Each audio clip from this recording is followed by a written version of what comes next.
This is the most detailed tutorial on maize farming you have ever seen. In fact, you will learn every single piece of information you need to know before starting a commercial maize farm in Nigeria, starting with the basics. But is maize farming profitable to start as a business in Nigeria? Well, according to research, Nigeria is the second largest maize producing country in Africa, and Nigeria alone produces almost half of all maize produced in West Africa. Though the yield of maize has increased from 2 to 4 tons per hectare in the past few years, demand for the crop still remains higher than supply, which means that there is still a huge opportunity for farmers to invest in this business. However, don't forget that most small-scale and local farmers face a serious challenge when it comes to profitability. In fact, more than 70% of small-scale farmers have poor yields and are unable to access premium markets. And so in my next video, I will show you the easiest ways to get companies to buy your maize and get better prices. Subscribe to this channel right now so you don't miss that one when I upload it. Now, before we start talking about the best practices for starting a profitable maize farm, here is how much money you will need to start maize farming business in Nigeria today. Let's say you have 1 acre of land for your business. Land preparation will cost you up to 80,000 naira today. This cost will only come if you will have to hire a tractor to do the plowing for you. Most farmers avoid this cost by employing some manual strategies to prepare the soil. However, that also comes with additional hard work.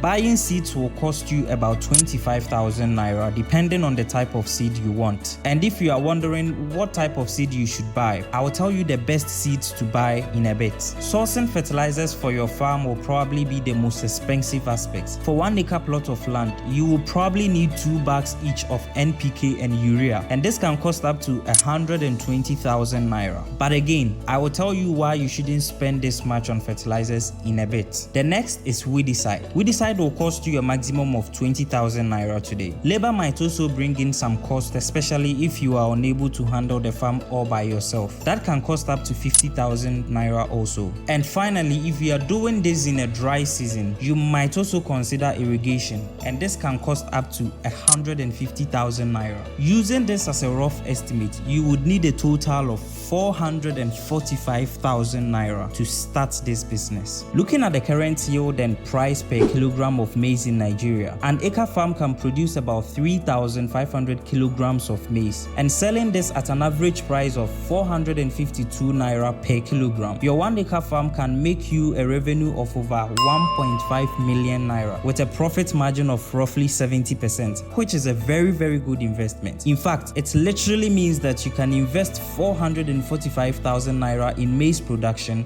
and make over 1.5 million naira in the next 3 to 4 months. If you have your investment at hand before starting your project, it's better. However, you can still start and then figure it out along. Here is how to start a commercial maize farming business to make profits. The first step in maize farming in general is to acquire the best piece of land for your maize cultivation. How large the size of land should be depends on you, but I recommend getting a large piece of land if you really mean business. However, if you only have a small piece of land, it shouldn't stop you from doing something. Preferably, get a deep, fine structured, well aerated, well drained loamy soil type of land that are rich in organic matter. This is proven to give the highest yield from maize plantations. Okay, choosing the land isn't difficult at all. Once you have settled on a land, it's time to start preparing the land for cultivation. The biggest mistake people keep doing in their farms is they jump straight to planting whatever they want to plant without preparing the soil first. The well-being of your crop greatly depends on the conditions under which they are cultivated. Taking 1 to 2 weeks to prepare the soil will go a long way to enhance the yield and health of your crops. And the most obvious question is,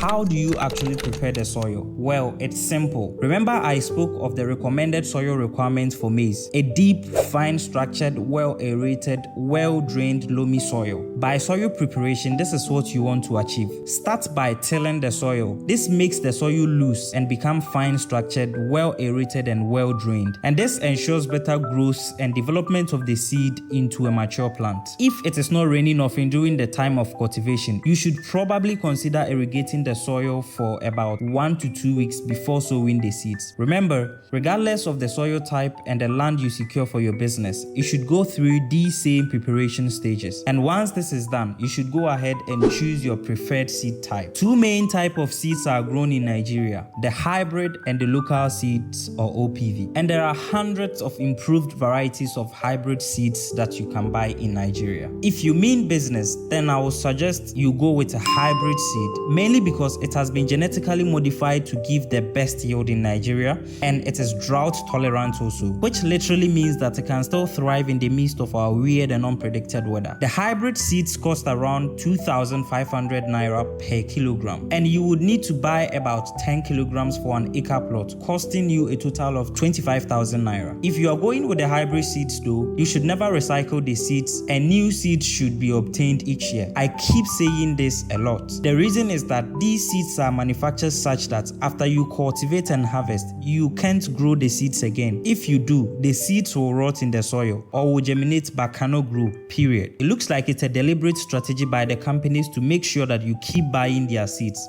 But you didn't hear that from me? Alright, cool. Let's go ahead. Once your seeds are ready and your land is prepared, here is how to sow your seeds the right way to get the maximum germination rate. Plant maize seeds at a depth of 1.5 to 2 inches in the soil. Optimal plant density varies, but it is generally recommended to plant about 18,000 to 30,000 plants per acre, depending on the specific maize variety. Remember, maize is a warm season crop. Plant the seeds when the soil temperature reaches at least 50 degrees Fahrenheit or 10 centigrades for proper germination. The best temperature for germination is 75 degrees Fahrenheit or 24 degrees Celsius. The population of maize plants on a piece of land is also an important determiner of the plant health. Adequate row spacing is essential for proper air circulation and sunlight exposure. The recommended spacing is typically between 30 to 40 inches. And with that said, let's talk about one of the most important aspects of maize farming that you should probably know if you want to make a difference. You can't succeed in maize farming business today if you don't know about effective weed and pest control techniques. The fall armyworm is your greatest enemy in maize farming business. This pest can cause you a loss of more than 50% in your business. In fact, research has found that fall armyworm in Nigeria has reduced the yield of maize by over 40%. Fall armyworm is a polyphagous and highly mobile migratory insect pest that was first detected in West Africa in early 2016. And since its introduction, this insect has significantly impacted livelihoods of small-scale farmers across the African peninsula. You can actually plant like 20 acres of land in Nigeria and get just half of it at the end because of these devils. It is possible to control them, but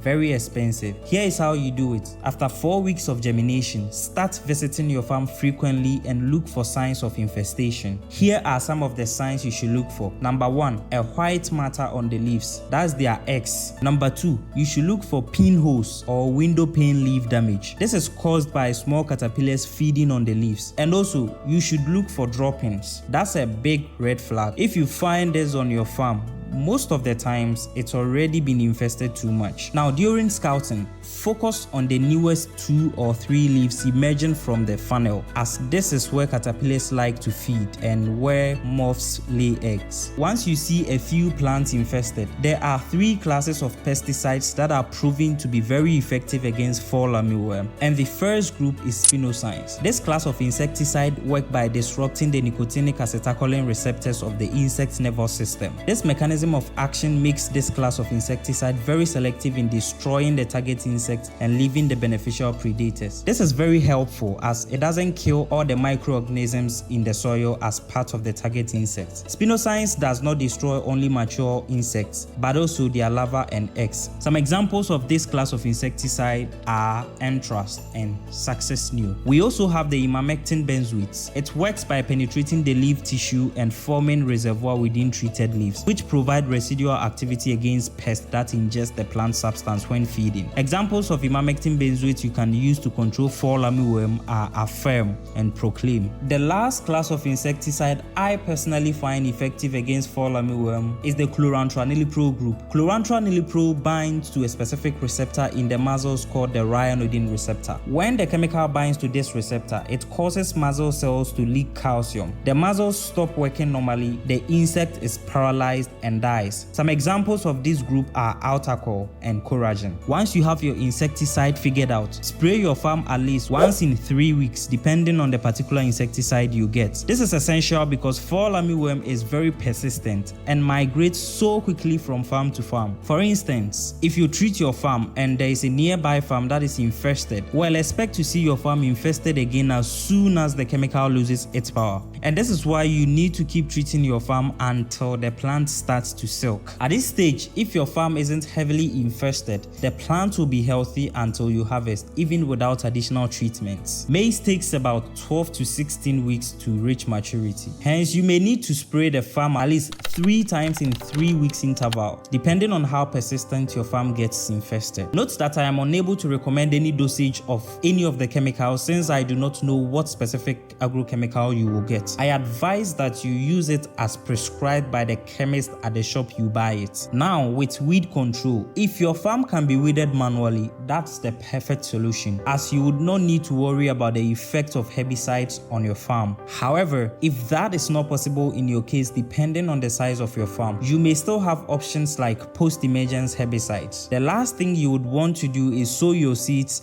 let it germinate, and ignore it to stay in the bushes. Corn hates weeds as it suppresses its growth and health. Weeds in your farm will also bring in several pests to make sure that your hard work is ruined. So weigh your options. If labor cost for weeding will be too much in your situation, consider using a pre-emergence herbicide on the piece of land before sowing your seeds to prevent germinated weed seedlings from becoming established. Also consider using post-emergence herbicides to control weeds in your farm after they have already emerged from the soil. There are post-emergence herbicides specifically made for maize and other narrow-leaved crops, designed to target and destroy both grasses and broadleaf weeds, leaving all narrow-leaved plants healthy. Some examples of these herbicides are Nico Gold, Amine Spray, and Mason. But even if you have gotten every single piece of information I've said in this video so far and missed this one thing, you've missed it all, and that is fertilization. Very, very important. This is the only way you can use fertilizers in maize farming in Nigeria and still make profits off of it today. If you didn't know, several studies have proven that maize farming and fertilizers are not a profitable mix in Nigeria. Here are the 2 reasons. Number 1, maize has a low yield response to nitrogen in Nigeria,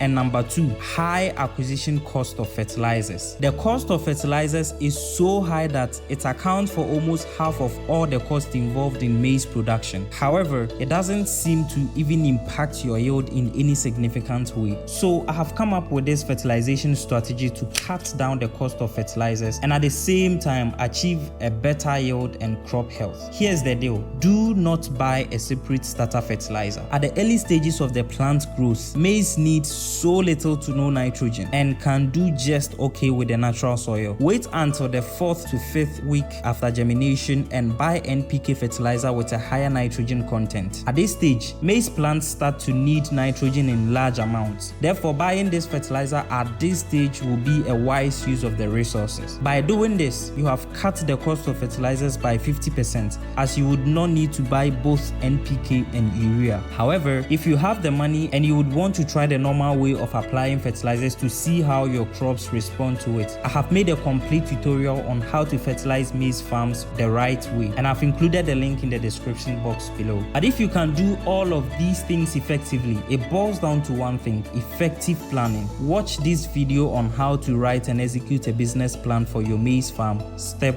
by step.